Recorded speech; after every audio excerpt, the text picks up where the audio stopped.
Welcome to the Rotary Time Show, a public service program presented by Rotary District 7610, Virginia. On our programs, we talk with Rotarians and community leaders and discuss how Rotary International builds partnerships to support local, national, and world communities. I am your host, Rotarian Dr. Deborah Jackson from the Rotary Club of McLean, Virginia.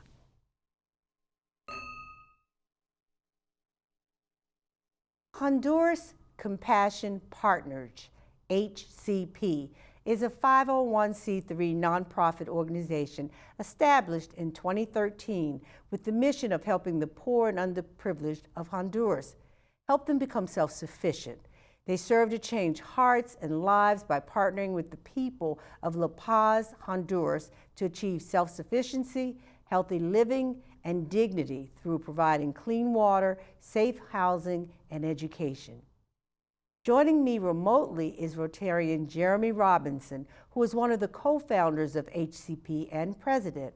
He is also a member of the Rotary Club of Prince Frederick, Maryland, in District 7620. Welcome, Rotarian Jeremy Robinson, to the Rotary Time Show. It's so good to be here. Thank you so much for having me on the show, Deborah. I'm really happy to be here. It's always a pleasure when we can showcase our Rotarians and the kinds of work you all are doing throughout the world. It matters, and it's always a pleasure to do that. I'd like to start by at least having our audience get familiar with our guests. So tell us about Jeremy Robinson. Who is this individual? Tell us about your background, where you're from, your education, career, those kinds of things. Absolutely. So I grew up in Maine and spent my childhood there living on a farm. When I was 18 years old, I was accepted into the United States Navy music program, and I ended up spending the next decade traveling around the world playing music with the United States Navy. And then I ended up in Annapolis. I stayed here and went into ministry at a church about 20 years ago. And from throughout my work in the church, I wore many hats and many roles, but eventually I became trained as a pastor here and ran the community life ministries for a few years, and then switched into missions work, which is about the same time that we started Honduras Compassion Partners back in 2013, and I've been doing that ever since. Wonderful. So how did you get involved in Rotary, and how did you join the Prince Frederick Club? Well, my history with Rotary goes back in two ways, really. My father-in-law has been a lifelong Rotarian, or at least ever since I've known him, he's been a Rotarian. And so I was always interested in what he was doing and what Rotary was all about. But then as we started to work in Honduras more with Honduras Compassion Partners, we ended up working alongside Rotary on many projects through global grants, getting advice on water and sanitation, all of those types of things. And so I started exploring Rotary for myself. The Rotary Club of Prince Frederick just happens to be the only club in this area of Southern Maryland, at least within a close driving distance from where I live and work. And so I joined Rotary about 6 years ago, and it's been one of the best decisions I've ever made. I absolutely love it. Well, welcome to the Rotary family. When you say your father-in-law was also a member for many, many years. Tell us about your club. When do they meet? How large is it? You say it represents an area. Many of us are used to having two clubs in one community. Tell us about yours. Well, this area of Southern Maryland is called Calvert County, if you're familiar with this area. It's a unique little rural part of Southern Maryland, not too far from Washington, D.C. and Annapolis. But because of the rural nature, the only club that we have is the Rotary Club of Prince Frederick. It's a small club, but a mighty club. We're very active in the local community. We support our local career and technology academy through scholarships. We do a large fundraiser every year, and we do international projects.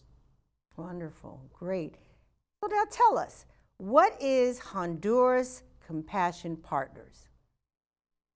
Honduras Compassion Partners, well, it's definitely a passion of not just mine, but the other folks that lead it alongside me. But our whole idea for Honduras Compassion Partners was to do something in somewhere in Central America or in the Caribbean so that we could organize teams from the United States to go volunteer for like a week at a time. Mhm. And we wanted it to make it as easy as possible for people to get to the location. And there's a tremendous amount of need in Central America. We ended up in Honduras and just felt like it was the right thing, the right place to be.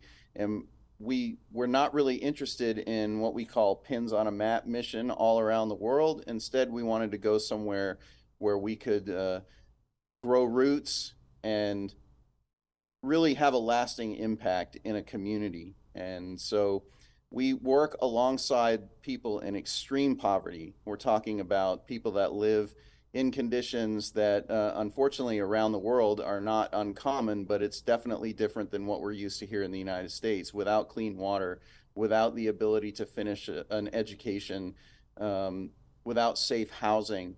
And we wanted to make sure that we could establish an organization that can assist with that. Mhm. So when you think about safe housing and water, and you had to develop the objectives and the goals for those things, what did you use as a metric? I mean, in other words, how did you come up with, I want to do this particular objective and have this be its goal? Well, Was the there first something thing, that happened in that area that yeah, drew you in? yeah, the first thing that happened, and this came from a few years of just going down there and learning and serving as much as we can and getting to know the people. But the first thing that we realized is that we wanted to have local leadership. Hmm. That was very important to us, to establish local leadership, people from Honduras running the organization. And the reason for that is we didn't want to come down and try to just declare that we see this issue and we're going to try to make a difference here. No, we wanted to learn from the people about what they need and what those needs are. So we did that and put local leadership in place. So our operations are all run by Hondurans. Okay. And the Hondurans taught us what they needed.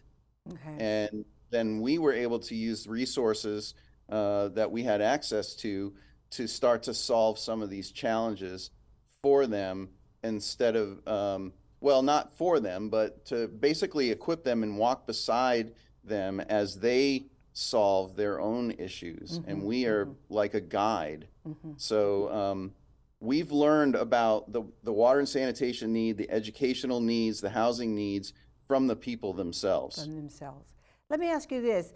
Oftentimes, and I don't know whether this is part of a global grant that you have, and if so, I know that you have to have a local or partner Rotary Club. Is that the case here? You have another Rotary Club that you're partnering with there that provides that local relationship? Absolutely. The Rotary Club of La Paz, Honduras is a very robust club in La Paz made up of Rotarians from the area, and we have a very, very close relationship with them. Okay. Talk about a successful outcome since its beginning, and what factors contributed to the success.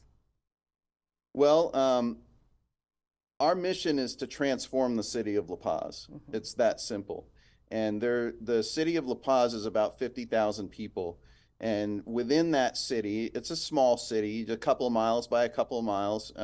There are little villages within or communities within. And the poorest community there was a community known as Buenos Aires. And this was basically a squatter village. It was municipal land 30 years ago. People just started setting up structures made out of tarps, sticks, sheet metal, whatever they could find. And for years, people were doing that and settling there. And Honduras has a law that if people are set up in some kind of a home for more than 6 years on public land, you can't evict them. So it basically became a village, but very, very poor, like a slum without any water. Most of the homes did not have electricity. Most of the homes were made out of, like I said, sticks and tarps and whatever they could find with dirt floors. And so we started immediately working in that community, bringing clean water in. And we went through that entire community, 291 people, about 100 homes over the past few years. And we started with water and sanitation, providing access to water, making sure that the water they have to drink is filtered, putting in flush latrines since there were no toilets of any kind, and through a relationship that we have with the city of La Paz, we were able to help La Paz incorporate that village into their municipality now that they have water and electricity. And most people, we've gotten most of the kind of the hovels and huts taken out of there and replaced them with a home made out of wood with a tin roof and Nice. concrete floor and lockable doors and windows. And that having all of those things in the community, now the city has actually deeded those homes to the people that live there, and it's part of the city now. Wonderful. So Jeremy, how often do you get down to La Paz? I go about 8 or 10 times a year. Like I said, operationally, we have people down there all the time. So 365 days a year, there's people running projects. So I only go down when it makes sense for me to go, but I go quite frequently. Gotcha. So let me ask you this. How do you ensure that the program itself, because there's a lot of dynamics that are playing out, as you just said. So how do you ensure that the program is culturally sensitive to the residents there and respectful to the communities that are being served? Yeah, well, it all goes back to the local leadership. Now, the team that we have down there, Jonathan Zelaya actually runs all of our programs in Honduras. He's the president of the Honduras NGO, Honduras Compassion Partners, and he is also a Rotarian, and he's very good at networking through the city, through businesses. And but in addition to that, one of the things that we establish right off the bat when we start working in a community is we put what we call a leadership team in place within that community. They're members of the community that are elected by their neighbors to be the liaison for that community. And that team, that leadership team, are the ones that determine the needs of the community and determine the priority of who gets what in what order. In what order? And one of the commitments that they make as a member of that team is that they will receive the services last. Okay. So that kind of gets rid of any potential corruption. But we have these leadership teams throughout La Paz, and we depend on them as a liaison between us and the people. And Gotcha. they teach us a lot. Wow. Well, we're going to talk more about that, but for now, we're going to take a short break and be right back and talk more with Rotarian Jeremy Robinson. Possibilities are all around us. We see potential in unexpected places. And when we share our knowledge, vision, and connections, we turn great ideas into action in communities all around the world. Together, we can make real change happen. We're Rotary. We are people of action. Get involved at Rotary.org. We are here now, and welcome back, with Jeremy Robinson, co-founder of Honduras Compassion Partners Organization, changing lives in La Paz, Honduras. He's also a member of the Rotary Club of Prince Frederick, Maryland, which is in District 7620. We've heard a lot about HCP, and that's what I refer to it because that's what I think you all refer to it as well, about the impact you've had on the area. How do you measure that impact of your program? What metrics do you use to ensure that you're tracking progress? Well, we say all the time to everybody that it's all about relationships, and we've developed relationships with people, and people are so important. So we get to know them. We're not just offering services. We're trying to get to know these families and become friends with them so that we can walk beside them from step one, which might be clean water to the next step, because when you have clean water for your family, you're no longer in as much of an emergency mode every day, survival mode. What are the next things that we can do to help? That might be education. When they go through our educational programs, which includes a high school for adults, most of them, 80% of our students are single mothers in their 20s. They can we now they're in our school. It's really easy to track the data, but we do whatever we can to track. We want to know who they are. Are they employed or not? How many children do they have? How many people are living in their house? Do they have access to clean water? Do they have running water in their home? If not, how can they get it? And then, are they in a house that you can lock the doors? Does it have a roof on it? Does it have a concrete floor? So we track all of these right from the beginning through various different ways. I'm not going to bore you with those details, but we want to be able to see a difference in somebody's life. And Gotcha. we understand that sometimes it's going to take a generation to start to see the impact, but the investment is there from the beginning. And a lot of the people that we've worked with have ended up becoming community leaders on their leadership teams, or they've worked with us, or we've even hired some of them to work with teams when they come down. Right, to do that. We teach a lot. Yeah. So you mentioned water a number of times. Are you all a part of the Strategic Water Alliance like they have in many of the districts? Or is your connection to water and water implementation coming out of a different source? I know District 7610 has a Strategic Water Alliance, and they have upwards of 20 or more clubs that around the world where they are putting in water facilities.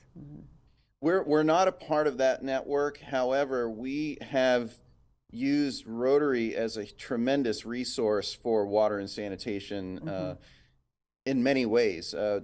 It started with global grants, as a way to fund these projects, but a lot of our consulting and technical expertise has come directly from Rotary and from Rotarians. There's an organization that we work with called EOS, and I'm not going to even try to pronounce what EOS stands for, but it's a Honduras-based nonprofit started by Rotarians that they not only supply us with our water filters that we use, but they also supply us with technical expertise and can bring people in when we get hung up on issues. Wow. And that's nice too, because when we purchase from them, we're purchasing local materials, which is good for the economy. Absolutely. Yeah, and then they're just about 45 minutes away from us, and they can send people over if we get hung up on something and need some help. Yeah. So I'd like to get more and more involved in these larger organizations. I just think it's a step away still. And that takes me to my next question. What are some challenges or obstacles that your program has faced, and how did you address them? I think one of our biggest challenges is tracking data. Like census data is almost impossible to come by in the areas that we're serving. For instance, when you talk about migration to the United States, people just disappear and nobody knows what happens to them, but there's not anything written down of what happened to them. Now we can guess, and we have anecdotal data that they probably have entered into the caravans or something like that. But it's just really hard to get any accurate census data, and that data would be really helpful to us, especially in monitoring our impact. The other challenge, which I feel like we're figuring out as we go, but when you're working in a different country that has different laws, you have to navigate their governments and their laws. And when they have a change in presidency or something, everything changes.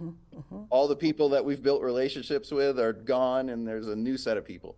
So, we're just learning how to be diplomatic and be good citizens, and then be able to utilize the resources that the government has and stay within their laws to the best of our, well, yeah, we have no Yeah. choice. We have Yeah, to do you that. have It's the to. right You thing. have to. But, Yeah, because I was but going to ask you, how do you sometimes you just collaborate? don't know. And right. Yeah. So, I was going to ask so you, that's how a do you challenge. collaborate with other, governmental entities to ensure that you are following the laws of the That's right. land, those existing initiatives that they have too. And thank you for sharing that answer. Yeah, that's important. How do you incorporate the feedback that you get from your program participants or those stakeholders who are involved to, as information to continually improve your program?